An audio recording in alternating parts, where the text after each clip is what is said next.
యోహాను సువార్తలో నుంచి 4వ అధ్యాయం 25, 26 వచనాలు మనం చదువుతాం. యోహాను సువార్త 4వ అధ్యాయము 25, 26 వచనాలు ఎవరైనా తీస్తే గట్టిగా చదవండి. ఆయనతో క్రీస్తనబడిన మెస్సియా వచ్చునని నేను ఎరుగుదును. ఆయన వచ్చినప్పుడు మాకు సమస్తమును తెలియచేయనని చెప్పగా, యేసు నీతో మాట్లాడుచున్న నేనే ఆయనని ఆమెతో చెప్పెను. ఓకే, చిన్న ప్రార్థన చేద్దాం. ప్రభువైన మా దేవా, మా యేసయ్య మీకు వందనాలు చెల్లిస్తున్నాం తండ్రి. చదవబడిన వాక్యం భాగమును బట్టి మీకు స్తోత్రాలు తండ్రి. ఆయన మా హృదయాలను, మా మనస్సులను తెరవండి తండ్రి. మీరు మాతో మాట్లాడండి, నన్ను మరుగుపరిచి నన్ను మీరు మాట్లాడి నేను తండ్రి మీ ప్రజెన్స్ మేము అనుభవించినట్లు సహాయం చేయమని కృప చూపించమని, వినగలిగే ప్రభా చెవులను, గ్రహించే మనస్సును మా అందరికీ దయచేయమని యేసుక్రీస్తు నామంలో అడిగి వేడుకుంటున్నాం తండ్రి, ఆమేన్. అయితే మనము ఏం చెప్పాలి, ఏం చూసుకోవాలనుకుంటున్నామంటే, యేసుక్రీస్తు ప్రభువారు ఇక్కడ చెప్పిన సమాధానంలో 25వ వచనం మనం చదివాం. 26వ వచనంలో యేసు ప్రభువారు ఒక మాట చెప్పారు అంతా. ఏమని అనంటే, నీతో మాట్లాడుచున్న నేనే ఆయనను అని ఆమెతో చెప్పాను. ఎవరితో చెప్పాడు చెప్పగలరా? ఎవరితో ఆయన మాటలు చెప్పాడు? సమరయ స్త్రీతో.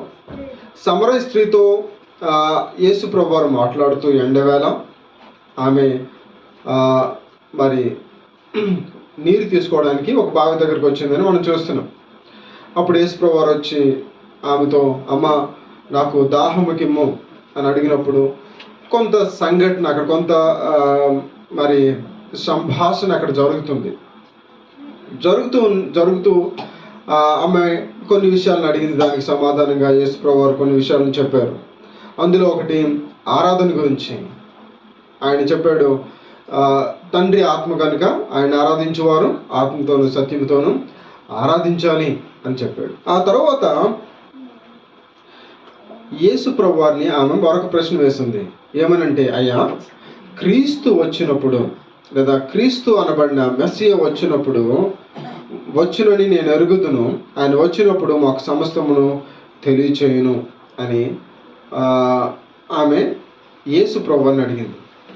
ఆమె ఏమడిగిందంటే, అయ్యా క్రీస్తు అనబడిన మెస్సియా వస్తాడని నాకు తెలుసు. ఎలా తెలుసు? బహుశా ఆమె పితరుల నుంచి ఆమె విన్నది. తర్వాత ఇశ్రాయేల్ ప్రజలందరూ కూడా విమోచన కొరకు ఎదురు చూస్తూ ఉన్నారు. మెస్సియా విమోచకుడని, రక్షకుడని వారికి తెలుసు. రక్షకుడు రాబోతున్నాడు, ఆయన వారిని విడిపించబోతున్నాడని వారికి తెలుసు. కాబట్టి క్రీస్తు అనబడిన మెస్సియా వస్తాడని నేను ఎరుగుదును. ఆయన వచ్చినప్పుడు ఈ సంగతులన్నీ మాకు తెలియజేస్తాడు అని నేను ఎరుగుదును అని అంటే, అప్పుడు యేసు ప్రభువారు చెప్పారు, ఆయనను నేనే అని యేసు ప్రభువారు చెప్పాడు. నేనే అని చెప్పడానికి కారణం ఏంటి? ఎప్పుడు మనం చెప్తాం నేనే?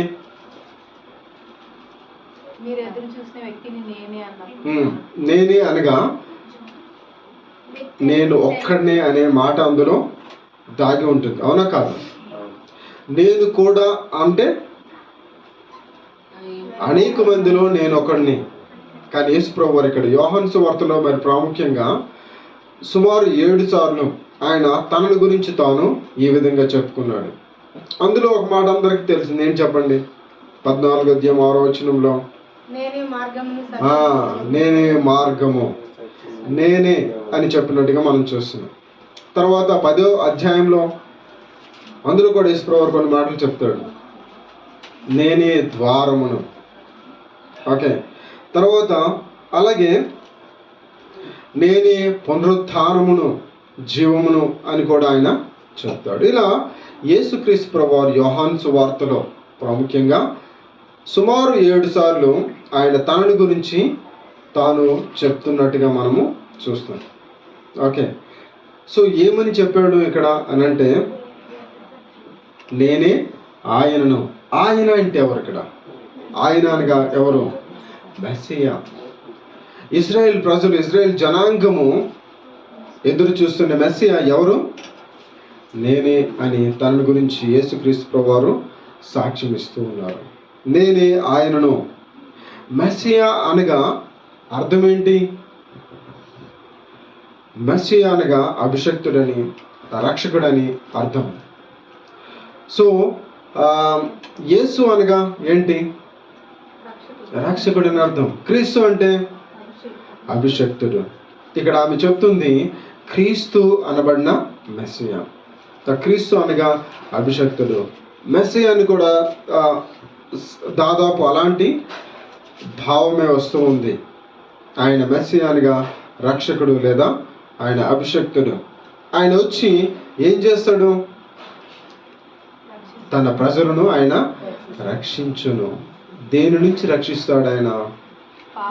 ఆయన వారి పాపముల నుంచి విమోచించును లేదా రక్షించును. కనుక అతనికి యేసు రక్షకుడు అని పేరు పెడతాం అని మరీతో చెప్పాడు కదా.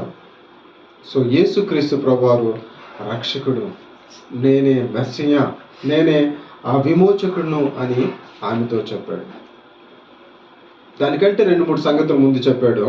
తర్వాత నేనే ఆయనను అని చెప్పినట్టుగా మనం చూస్తున్నాం. యేసుక్రీస్తు ఆయన లోకానికి ఏమని పరిచయం చేసుకుంటున్నాడు ఇక్కడ ఈ మాట ద్వారా అంటే, ప్రజలారా నేనే విమోచకుడును, నేనే రక్షకుడును, నేను తప్ప. ఆ మాటలో అంతటి అర్థం దాగి ఉంది, అవునా కాదా? నేనే ఈ పని చేశాను అని అంటే దాని అర్థం ఏంటి? నేను ఒక్కడనే చేశాను అంతే కదా. నేను కూడా చేశానంటే బహుశా 2-3 చేసే అందులో నేను కూడా ఒకడిని. కానీ యేసు ప్రభువారు అలా చెప్పలే. నేను కూడా రక్షకుడిని అని చెప్పలే. ఏం చెప్పాడు ఆయన? నేనే ఆయనను, నేనే ఆ రక్షకుడిని అని ఆమెతో చెప్పాడు. ఆమె ఎలాంటి స్త్రీ మనందరికీ తెలుసు. ప్రత్యేకంగా మరలా ఆమె గురించి మనం చెప్పాల్సిన పని లేదు. ఆమె పాపంలో ఉన్న స్త్రీ, కానీ ఆమెలో ఎంతో కొంత విశ్వాసము దాగి ఉంది, దేవుని వాక్యము దాగి ఉంది. ఆ తర్వాత ఏం చేసింది? రిజల్ట్ ఏంటి? ఏం చేసింది ఆమె? చూడండి. ఆ మాట వినిన తర్వాత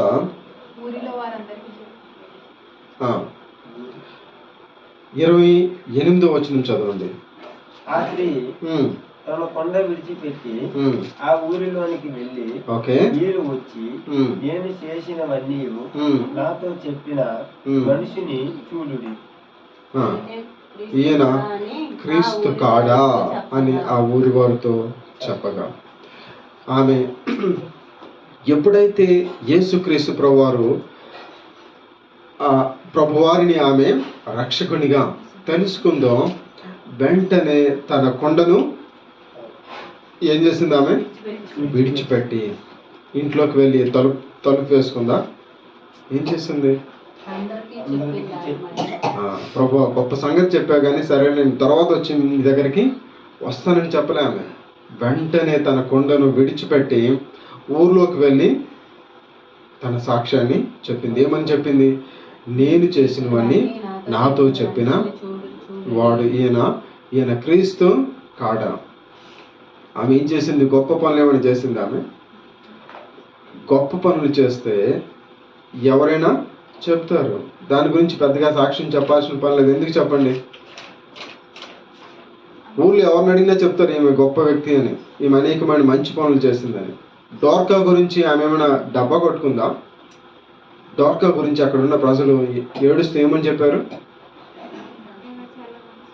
ఈమె మా కొరకు అంగీలు కొట్టింది అని ఆమె చేసిన సహాయాన్ని సాక్ష్యంగా చెప్పారు. ఈమె ఎలాంటిది అని అంటే పాపంలో వస్తే ఆమె చెప్తూ ఉంది, అయ్యా నేను నా రహస్యాల్ని దేవుడు నాతో తెలియజేశాడు ఈ దినము.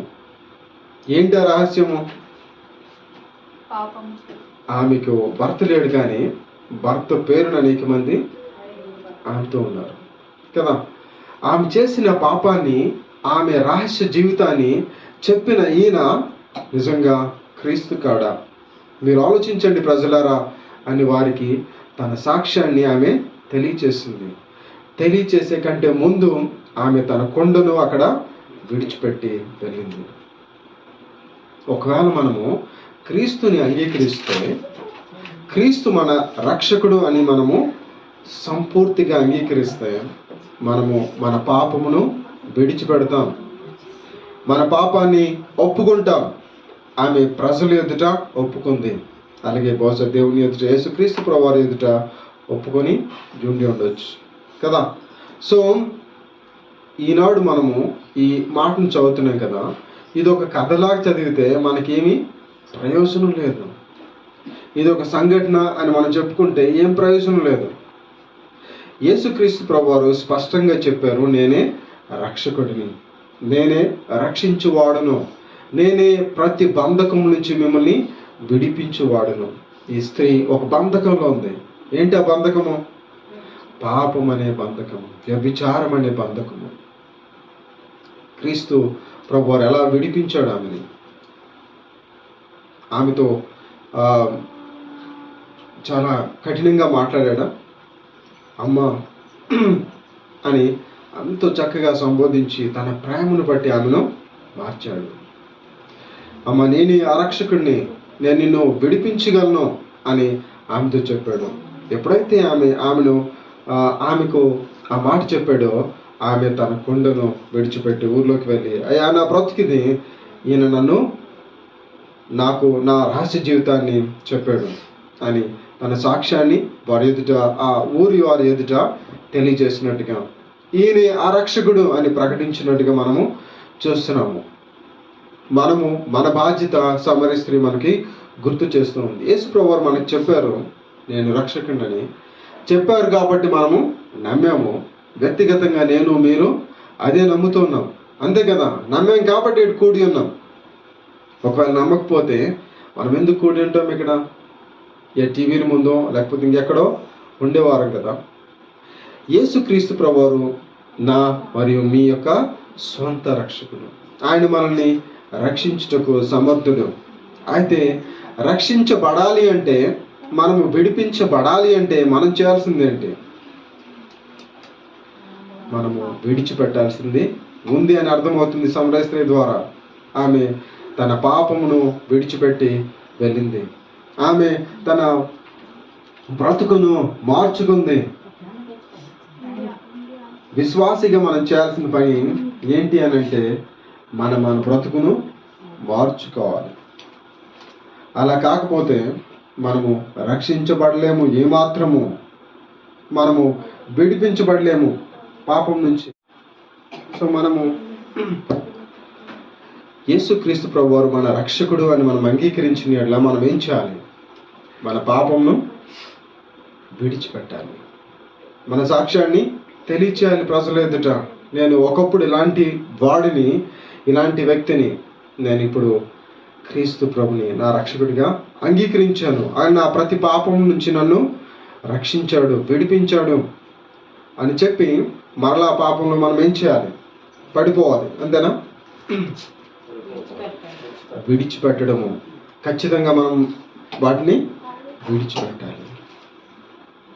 ఆయన మన రక్షకుడు అని అంగీకరించగలిగితే మనము మొదట మన పాపాన్ని విడిచిపెట్టి ఆ తర్వాత మన సాక్ష్యాన్ని తెలియచేయాలి మనుషుల ఎదుట, దేవుని ఎదుట. ఓకే, సో యేసుక్రీస్తు ప్రభువారి మాటలో ఏమని అర్థమవుతుంది మనకి? ఆయన ఏమని చెప్పాడు? నేనే నేనే రక్షకుడిని, నేనే మెస్సయ్య, నేనే ఆయనను,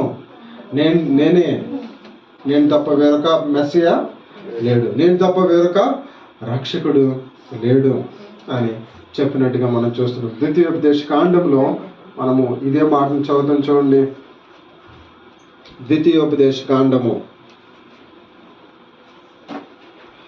32వ అధ్యాయము 39వ వచనం. ద్వితీయోపదేశ కాండము 32:39. ఎవరైనా తీసిన వాడు చదవండి. ఇదిగో నేనే దేవుడను, నేను తప్ప వేరొక దేవుడు లేడు. మృతి నొందించువాడను, బ్రతికించువాడను నేనే, గాయపరచువాడను, స్వస్థపరచువాడను నేనే, నా చేతిలో నుండి విడిపించువాడెవడును లేడు. ఓకే, చాలు సిస్టర్. ఇదిగో నేనే దేవుడును.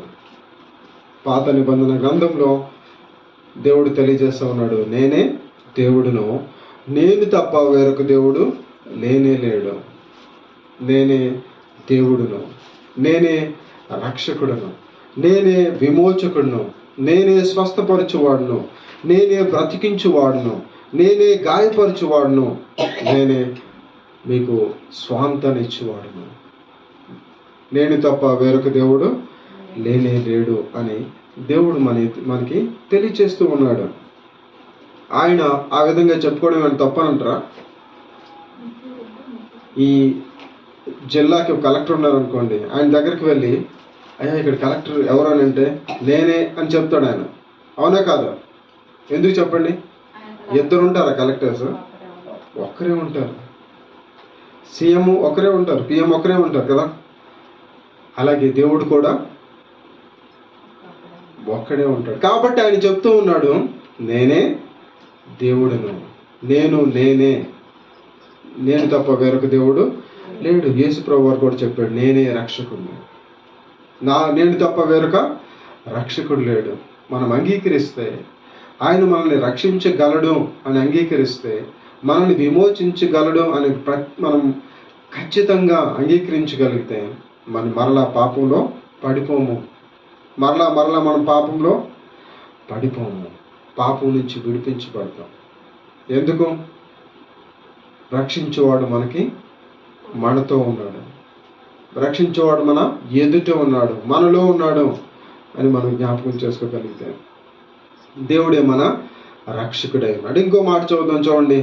యేసుక్రీస్తు ప్రభువారు ఇంకొక మాట చెప్పాడు, నేనే అనే మాటను. 6వ అధ్యాయము 35వ వచనం. యోహాను సువార్త 6వ అధ్యాయము 35వ వచనం. అందుకు యేసు వారితో ఇట్లా నేను, జీవాహారము నేనే, నా యొద్దకు వచ్చువాడు ఏ మాత్రమును ఆకలిగొనడు, నా యందు విశ్వాసముంచువాడు ఎన్నడూను దప్పికగొనడు. చాలు. యేసుక్రీస్తు ప్రభువారు ఇక్కడ నేనే అని చెప్పాడు. ఆ నేనే ఏంటి చెప్పండి? ఏంటి ఆ నేనే? ఆయన ఏంటి ఇక్కడ? జీవాహారము. చెప్పండి అందరూ, ఆయనే జీవాహారము.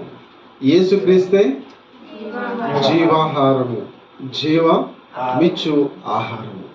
ఏంటి ఆహారం? అది జీవమునిచ్చు ఆహారం అంట. యేసుక్రీస్తు ప్రభువారు మనిషి ఆహారంగా ఎలా మారుతాడు? మనం ఏమైనా నరమాంస భక్షకులమా?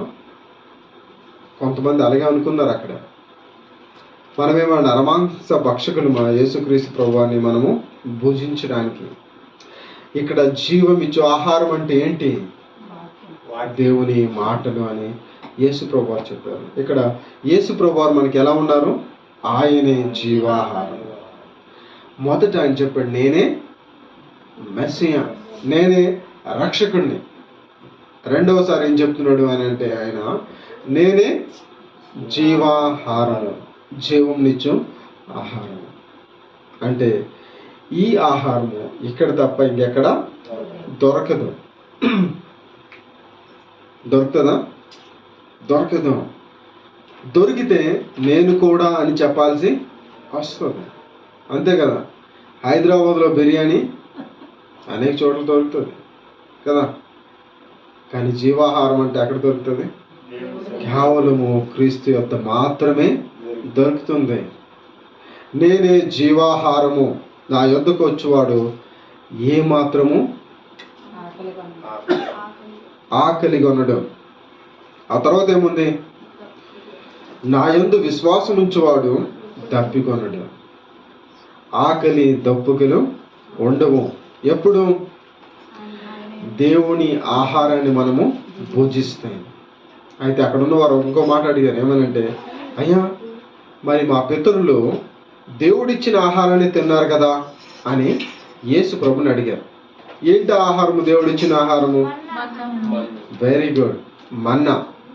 మన్నా వారు చేతులతో పండించలే, పొలంలో అది పండలేదు.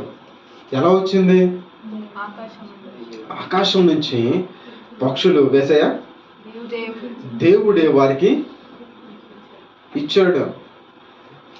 వారు నీరు కట్టలేదు, పంట పండించలేదు, కొయ్యలేదు, కుప్ప కూర్చోలేదు, ఇంకేమీ చేయలేదు. వారు చేయాల్సిన పని పొద్దునెళ్ళి వాటిని ఏరుకోవడమే. ఎక్కడి నుంచి వచ్చింది అది? ఆకాశం నుంచి వచ్చింది అని అడిగితే యేసుప్రభు వారు చెప్పారు, ఆ ఆహారం తిన్నోళ్ళు చనిపోయారా బ్రతికారా?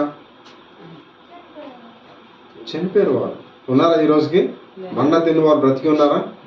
కానీ ప్రభువారు చెప్పారు, నేను ఇచ్చే ఆహారాన్ని తింటే మీరు చనిపోరు. మాట చదవండి ఒకసారి.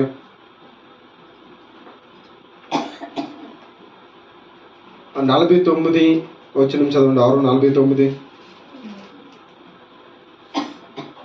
జీవాహారము నేనే, మా పితరులు మీ పితరులు అరణ్యములో మన్నాను తిన్నను చనిపోయిరి. దీనిని తిన్నవాడు చావకుండునట్లు పరలోకము నుండి దిగివచ్చు ఆహారం ఇదే. పరలోకము నుంచి దిగి వచ్చిన ఆహారం ఇదే. ఒకప్పుడు మన్నా కురిపించబడింది. అయితే ఆ పితరులు అరణ్యంలో తిన్నవారు మరణించారు. మీ పితరులు మన్నా తిన్నారు కదా, వారు ఇప్పుడు జీవించి ఉన్నారా? లేరు కదా, మరణించారు. అయితే ఒక మాట మీరు జ్ఞాపకం చేసుకోనండి, నేనిచ్చే ఆహారం తింటే మీరు నిత్య జీవం గలవారుగా మారుతారు. ఆ ఆహారం ఏంటి అని అంటే చెప్తున్నాడు, పరలోకంలో నుంచి దిగి వచ్చిన ఆహారమును నేనే అని ప్రభువారు చెప్తున్నారు. యేసుక్రీస్తు ప్రభువారు నిజమైన ఆహారము, జీవమునిచ్చు ఆహారము. అయితే అక్కడ ప్రజలకు అర్థం కాలే. అప్పుడు మరలా యేసు ప్రభువారు ఇంకో మాట చెప్పారు, ఆ జీవాహారం ఏంటో అని.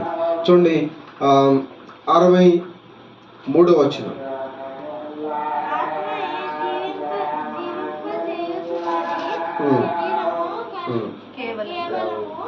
నిష్ప్రయోజనము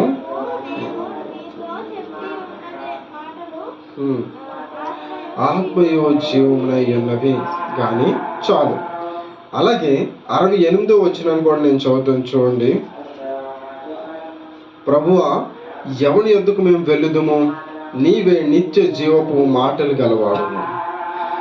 సో ఇక్కడ నిత్య జీవము ఎలా కలుగుతుంది మనకి? దేవుని మాటల ద్వారా. దేవుని మాటల ద్వారా. మనము ప్రతిరోజు భోజనం చేస్తాము. 3 సార్లు కొంతమంది 4 సార్లు, కొంతమంది ఇంకా ఎక్కువ సార్లు, కొంతమంది ఇంకా తక్కువ సార్లు భోజనం అయితే మనము చేస్తాం. చేసి కూడా అనారోగ్యాన్ని పాలవుతామా? కాదా? అనారోగ్యం వస్తుంది. కొంతమంది ఫుడ్ పాయిజన్ అయి చనిపోయిన వారు ఉన్నారు. ఆహారం దేనికి తింటారు? శరీరంలో శక్తి కలిగి వారు కొద్దీ ఇంకా ముందుకు జీవించాలని, అంతే కదా. చనిపోవడానికి ఎవరైనా ఆహారం తింటారా? తినరు కదా. కానీ ఎందుకు మరి వారు చనిపోతున్నారు? ఎందుకు అంటే అది క్షయమైన ఆహారం అని యేసుప్రభువు వారు చెప్పారు ఇదే అధ్యాయంలో. ఓకే, సో దేవుడిచ్చే ఆహారం అలాంటిది కాదంట. దేవుడిచ్చే ఆహారము ఎలాంటిది? అక్షయమైనది, నిత్యము నిలిచినది. ఏంటి ఆహారము? దేవుని మాటలు. దేవుని మాటలు మనం ఎలా భుజించగలం? అనుదినము ధ్యానించడం వలన. Very good. అనుదినము వాటిని ఏం చేయాలా? ధ్యానించాలి. ఓకే, ఫస్ట్ ఆఫ్ ఆల్ ధ్యానించడము కంటే ముందు చదవాలి. అట్లీస్ట్ ఏం చేయాలి? చదవాలి. మనం చదివి వాటిని బుర్రలో పెట్టుకొని ఆ తర్వాత దాన్ని ధ్యానించాలి. అంతే కదా. ధ్యానించడము అని అంటే పదే దాని గురించి ఆలోచన చేయడం, గుర్తు చేసుకోవడం. మామూలుగా అంటే సర్వసాధారణంగా ప్రయాణం చేస్తూ ఉంటాం, కానీ మనసులో జనాలకి ఏమొస్తుంటాయి? ఈ అప్పు ఉంది, ఆ అప్పు ఉంది, అది ఉంది, ఇది ఉంది, ఇలాంటి ఆలోచనలతో ఎక్కువ జనాలు ఉంటారు. సో దాన్ని ఏం చేస్తారు? వారు ఆలోచన చేస్తా ఉంటారు. దాని ప్లేస్లో ప్రభువారు చెప్తున్నారు, దేవుని మాటలు మనము ఆలోచన చేయాలి, దేవుని మాటలు మనము ధ్యానం చేయాలి, దాని గురించి మనం ఆలోచించాలి. ఓకే, ఆలోచన చేయాలంటే ఫస్ట్ ఆఫ్ ఆల్ ఆ మాటలు మనలో ఉండాలి. అప్పుడే మనము నిత్య జీవములోకి వస్తాం. చూసారా క్రైస్తవం ఎంత కష్టమైనదో అని అనిపిస్తుంది కదా. చాలా ఈజీ కదా. క్రైస్తవుడిగా ఉండడం చాలా కష్టం. ఎప్పుడు కష్టం? ఇవేవి చేయకపోతే. లోకంలో ఉంటే ఏం పెద్ద కష్టం కాదు, కానీ ఎప్పుడైతే దేవుని కొరకు జీవిస్తామో అప్పుడు కొంచెం కష్టంగానే ఉంటుంది. అయినప్పటికీ మనము నిత్య జీవంలోకి ఉంటాం, అడుగు పెడతాం కదా. యేసుక్రీస్తు ప్రభువు చెప్పిన మాట ఏంటి అని అంటే, నేనే జీవము, నేను తప్ప వేరొక జీవము లేనే లేదు. ఆయన ఇచ్చు జీవం తప్ప వేరొక జీవము లేనే లేదు ప్రజలారా అని దేవుడు తెలియజేస్తా ఉన్నాడు. యేసు ప్రభువు తన గురించి మొదట ఏం చెప్పుకున్నాడు? నేనే మొదట ఫస్ట్ ఏం చెప్పాడు? 4వ అధ్యాయంలో నేనే మెస్సయ్య, ఏంటి? నేనే రక్షకుడను. ఇక్కడ చెప్తున్నాడు నేనే, రెండవసారి ఏం చెప్పాడు? నేనే జీవాహారం. కొంతమంది మాటలు విని అంటే ఈయన్ని ఎలా కొరికి తినగలం మనం ఏమైనా నరమాంస పక్షకులమా అనుకునంటే ఏం చేస్తారు చూడండి. 66వ వచనంలో 6:66 అప్పటి నుండి ఆయన శిష్యులలో అనేకులు వెనుక తీసి మరి ఎన్నడూనూ ఆయనను వెంబడింపలేదు.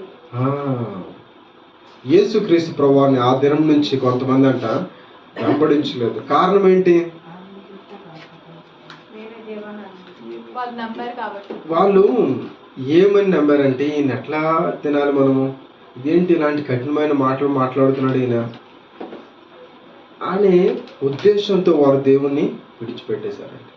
యేసు ప్రభువారు చెప్పారు, నేను నన్ను తినడం లేకపోతే నన్ను భుజించడం అంటే నా మాటలను మీరు అర్థం చేసుకోవడం, నా మాటలు మీరు జ్ఞాపకం చేసుకోవడం, దేవుని మాటలు మీరు మీ హృదయాల్లో కలిగి ఉండడం అని చెప్తే వారు దాన్ని సరిగా అర్థం చేసుకొనక ఆ రోజు నుంచి దేవుణ్ణి యేసుక్రీస్తు ప్రభువాన్ని వెంబడించలేదంట. ఓకే, సో మనం ఎలా ఉన్నాం? నిజమైన జీవాహారం దగ్గరికి మనం వచ్చాము. అయితే వాటిని భుజించు జనంలో ఉన్నామా, లేదా ఇది ఎంత బాగోలేదండి అని యేసుక్రీస్తు ప్రభువాన్ని విడిచిపెట్టి వెళ్ళిపోయే ఆ యొక్క శిష్యుల బృందంలో మనం ఉన్నామా? ఎందులో ఉన్నాం? మనము ప్రశ్న వేసుకోవాలి. తను ఎందుకు వేసుకోవాలి ప్రశ్న? ఎందుకంటే ఆయన వెంబడిస్తున్నాము అని మనము చెప్పుకుంటున్నాం.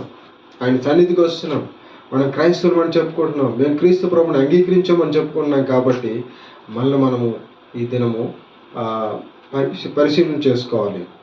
మనం ప్రతిదినము కాకపోయినా ప్రతిదినము ఎవరైతే మార్నింగ్ ప్రేయర్లో జాయిన్ అవుతున్నారో వారు ప్రతిదినము దేవుని మాటలను వింటున్నారు. అందులో ఎన్ని గుర్తుంటున్నాయి తెలీదు మనకి. ఎన్ని మనము అట్లీస్ట్ రాసుకుంటున్నాము తెలీదు. ఓకే, సో ఇవన్నీ తెలియకుండా మనము నిజమైన ఆహారాన్ని భుజిస్తున్నాము అని అంటే ఖచ్చితంగా మన ఆత్మకు మనము సరైన ఆహారాన్ని ఇవ్వట్లేదని అర్థం. మన దేహానికి చక్కని ఆహారాన్ని ఇస్తున్నాము, కానీ మన ఆత్మకు మనము సరైన ఆహారాన్ని ఇస్తలేము. మన ఆత్మకు సరైన ఆహారం ఎక్కడి నుంచి లభిస్తుంది? దేవుని మాటల నుంచి. దేవుడే మన ఆత్మకు ఆహారమై ఉన్నాడు. దేవుని మాటలు మన ఆత్మలో వేసినప్పుడు అవి ఏం చేస్తుంది? ఆత్మ వృద్ధి చెందుతుంది. ఎలా అయితే శరీరం వృద్ధి చెందుతుందో అలాగే ఆత్మ వృద్ధి చెంది మనం కూడా ఆత్మలో ఎదుగుతాం. మనము ఆత్మలో ఆత్మీయతలో ఎదుగుతాము. సో యేసు ప్రభువారు ఖచ్చితంగా చెప్పిన 2 మాటలు మనం జ్ఞాపకం చేసుకున్నాం. ఒకటి ఏంటి? Very good. నేనే రక్షకుడును, నేనే విమోచకుడును, నేను తప్ప వేరొక విమోచకుడు లేడు అని ఖచ్చితంగా చెప్పాడు. ఇంకోరికి బహుశా విన్న వారికి ఇది కొంచెము కోపాన్ని తెప్పించేది ఉండొచ్చు, బహుశా వేరొక మతస్థులుగా లేకపోతే వేరొక విశ్వాసంలో ఉన్న వారికి. అయితే మనం బైబిల్లో నుంచి దేవుని మాటలు తెలియజేస్తా ఉన్నాం. ఖచ్చితంగా తెలియజేస్తున్నాం ఏంటంటే ఆయనే రక్షకుడు, ఆయన తప్ప వేరొక రక్షకుడు లేనే లేడు. ఆయన విమోచకుడు, ఆయన మాత్రమే మన పాపం నుంచి విమోచించువాడు, ఆయన మాత్రమే మన పాపం నుంచి రక్షించువాడు. రెండవది ఖచ్చితంగా ఆయన ఏం చెప్పాడు? నేనే జీవాహారము. మన ఆత్మ జీవించాలి అంటే ఖచ్చితంగా మనము జీవాహారాన్ని భుజించాలి. ఆ జీవాహారం ఏంటి? దేవుని మాటలు, దేవుని వాక్యము. ఈ మాటలు మనం భుజించకుండా, ఈ మాటలు మనం ధ్యానించకుండా, మన హృదయాల్లో మనం వాటిని పెట్టుకోకుండా, మన ఆత్మకు దాన్ని అందించకుండా మనము నిత్య జీవంలోకి ఏమాత్రము అడుగు పెట్టలేము ప్రజలారా. ఆయనే జీవాహారము. మనము నిత్య జీవంలో జీవించినట్లు ఆయన్ను మనము భుజించాలి. అంటే ఏం చేయాలి? ఆయన మాటలు మనము ధ్యానించాలి, చదవాలి. ఓకే, కొంతమంది దేవుని విడిచిపెట్టి వెళ్ళిపోయినట్టుగా మనము ఉండకూడదు. అర్థమైంది కదా? దేవుడు ఖచ్చితంగా చెప్పిన 2 మాటలు మనం జ్ఞాపకం చేసుకున్నాం. ఒకటి, ఆయనే రక్షకుడు.